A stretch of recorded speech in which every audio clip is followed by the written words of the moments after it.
Vítajte pri novom tohto týždennom vlogu, ktorý som začala takýmto krásnym východom slnka, no a potom už som teda išla do Brna, ešte som sa rozlúčila tuto s mojimi psami. Inak shoutout tuto Dyne, mojej jazvečičke, ktorú mám už proste 15 rokov od prvej triedy na základke, to je úplne crazy. A keďže sa na mňa aj tento týždeň Martin vykašľal, tak som cestu do Brna absolvovala sama, no ale aspoň bolo pekné počasie, ja som sa ešte vo vlaku učila na biochemku, keďže sme mali zápočet. A už s tradičným 20-minútovým meškaním som prišla do školy, kde som mala angličtinu a tuto Martin si opakuje biochemku a to akože je generátor náhodných slov, fakt. To vzniká co? Mezobilirubin. Mezobilirubin. A ten po odštěpení 4 vodíků z toho vzniká urobilinogen, které když odštěpíme 2 vodíky, tak vzniká urobilin. Potom už nasledovala ochrana zvierat a etológia, kde bol takýto zlatunký psík.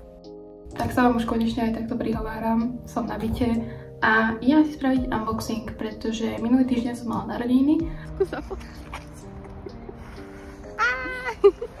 A od Bibi som dostala darčekovú poukážku do Vilgainu, takže som to patrične využila a ujednala som si veci.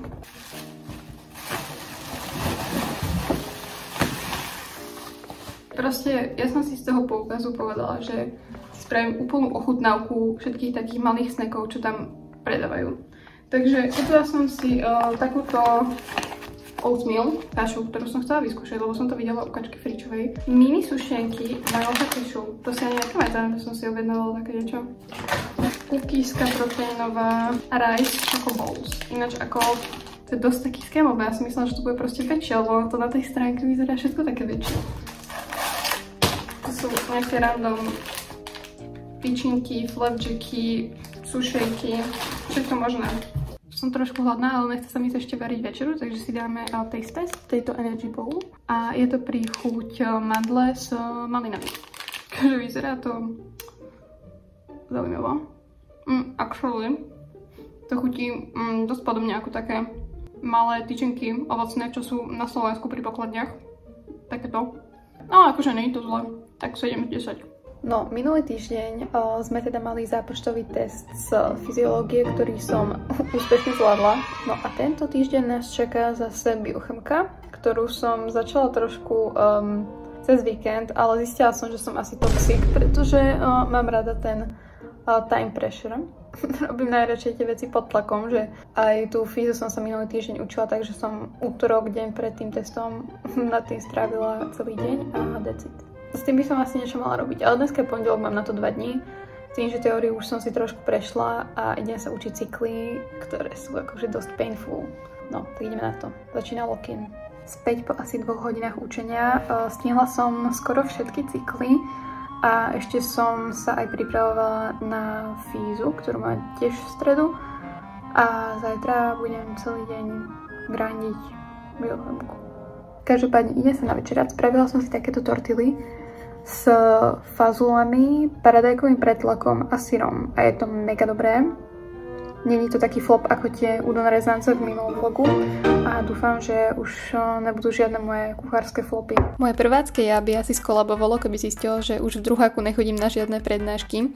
Útorky mám teda len cviku z výživy zvierat, ktoré není moc záživné. No a potom som si to nasmerovala do Moravskej knihovny, pretože v tej našej sa absolútne nedá učiť. A v tej Moravskej je úplne taký kľud a ticho a pokoj a chodím na 7. poschodie, lebo tam to je proste najlepšie. Už som na byte, bola som ešte po ceste nakúpiť nejaké drobnosti v Alberte. No a učenie pokračuje, pretože stredy sú smrteľné a máme cvika aj z fyziológie a mikrobiológie, takže ešte sa musíme aj na to pripraviť a zopakovať cykly. No a ako každú víkendovú tradíciu som piekla a robila som takéto mafiny s bielou čokoládou a mascarpone vo vnútri a sú fakt dobré. Musím ich spraviť znova. Každý večer pozerám Slúb, ktorý ma dosť baví, no a potom som si uvedomila, že by som si fakt mohla ešte zopakovať tie cykly. Takže keby to niekoho zaujímalo, tak tuto máte schému, ako tu vypisujem syntézu hému, ktorú sme nakoniec nedostali. Dostali sme trošku jednoduchší cyklus, ale takýchto cyklov je na skúške 56, takže som veľmi zvedavá, ako sa mi to podarí naučiť. Inak ja tak rýchlo nepíšem, toto video je 5-krát zrýchlené, takže vypísať celú túto schému mi trvalo asi 5 minút.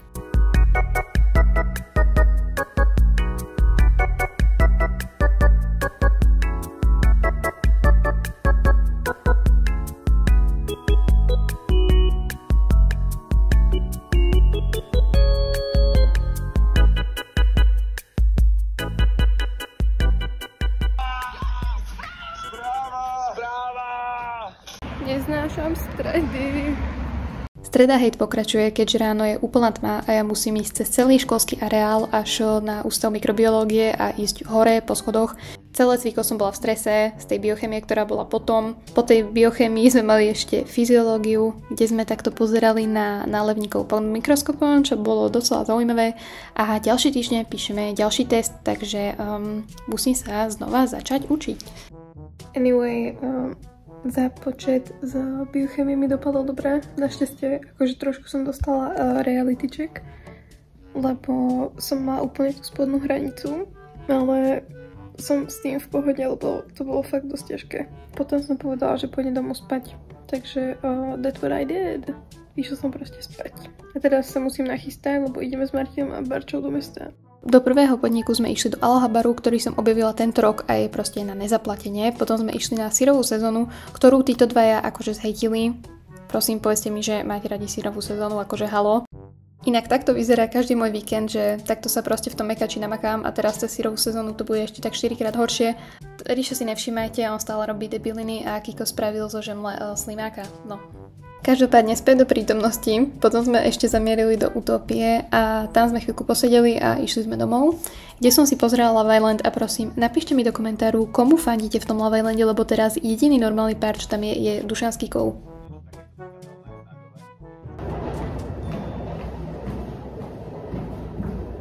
Štvrtok ráno sme išli s Biankou a Bibi do kaviarne, ktorá sa volá Poppy Beans a je to tam veľmi pekné, veľmi estetické, takže veľmi odporúčam.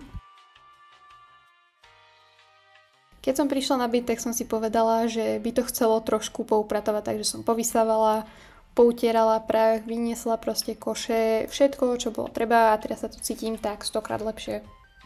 Včera som dostala takúto krásnu orchideu od Martina Barčík na rodinám. No a dali mi ju teda bez kvetináča, takže som si bola kúpiť v Pepku.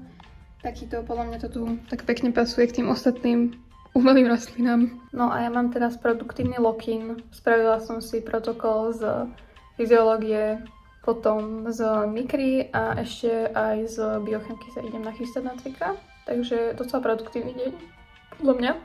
Večer asi pôjdem ešte na pilates s Bibi, uvidím.